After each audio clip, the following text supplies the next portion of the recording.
What's up, Wargamers? Welcome back to World of Wargaming. I'm Isaiah, and today we're going to play a game of Majestic 13 from Snarling Badgers. Before we go get into the board and all that, if you haven't considered smashing all the buttons, or maybe checking out the links in the description, do so. I'm not saying go do it, just think about it. And then let's go look at the board and all that good stuff and get into this game of Majestic 13. Welcome to the neighborhood, friends.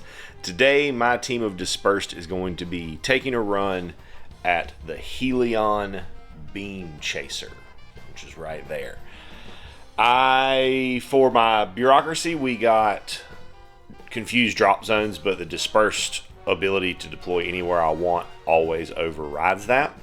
So we're deployed Alexander, DJ and Fenris behind the building, Maui on the balcony, and Ghost on the roof.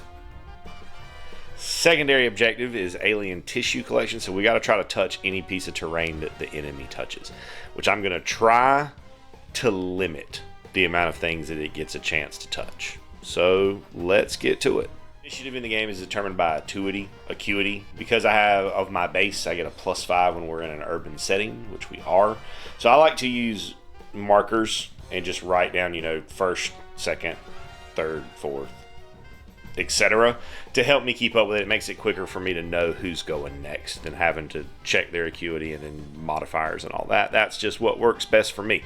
So DJ is going to be up first, moving up to grab cover behind the Hummer and taking his shot. So when we attack or do checks, we're rolling a d20 and we're adding the relevant stat. I got a 12 plus my combat 20 minus 2 for my weapon.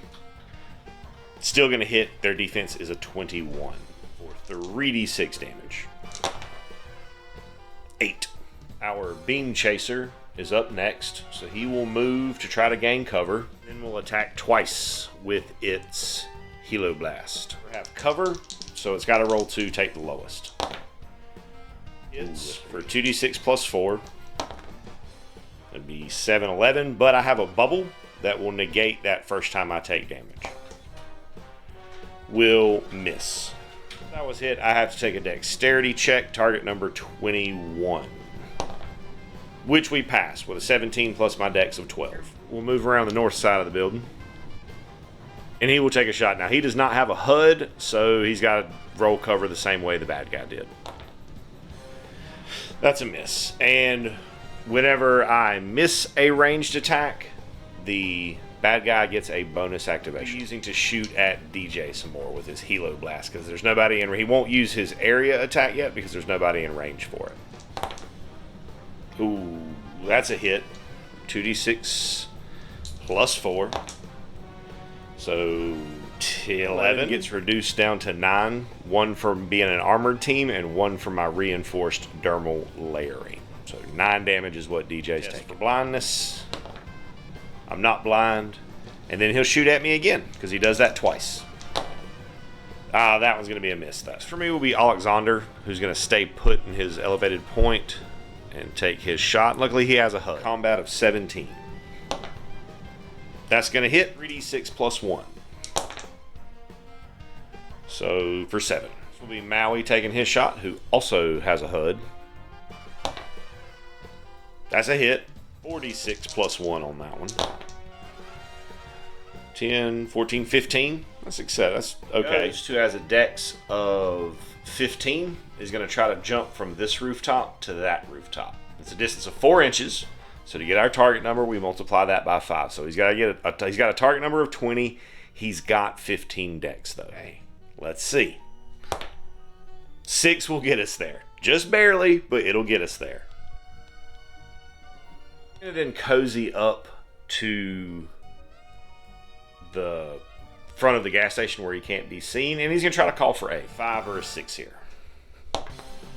3 won't do it. We can try again next turn. On our Beam Chaser's last activation, it will move its full movement away from the closest, which was Ghost, and then we'll attack the closest, which is now Alexander's Beam Chaser. Is going to miss. Wait. That will hit. Damage doesn't matter on the first one because it'll just pop my bubble And then second one is a miss. Take my blindness test.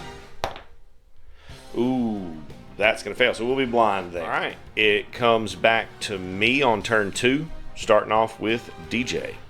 Okay, he's going to have a move. 16 will hit. 6 plus 1. That's finally a good roll. 16 damage. No. 15 damage. Bad guy will then go, and at this point he is in a position to use his area attack. Heat Wave. Everybody in 12, which is going to be DJ, Maui, and Alexander. I have to take a Fortitude test. Or become stuck. Test for DJ. He's good. Fortitude test for Maui. He is not good. And Fortitude test for Alexander. He is good. Alexander is up next, and we're going to try to clear his blind condition. Dex check, target number 20. We do. Cleared it out. That pocket sand out of our eyes. We're now going to maybe move back a little bit and take a shot. Back, get away from that heat wave, and then we're going to take our shot. An 8 is going to hit because their defense 21 and I have 17 combat. Sweet 15 combat with the weapon I'm using.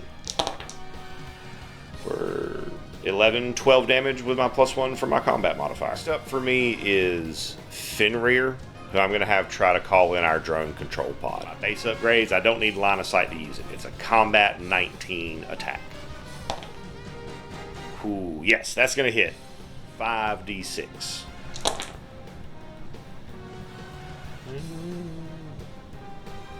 6, 10, 15, 17 damage. Maui is next for me, and he's going to try to clear his stunned condition first off.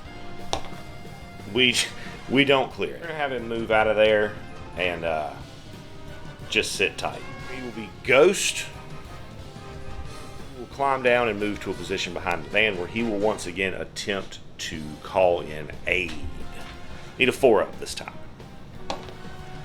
Not now. Nobody's listening. Then our monster will go again. We will move to take cover between these two stopped cars and will then fire on Alexander.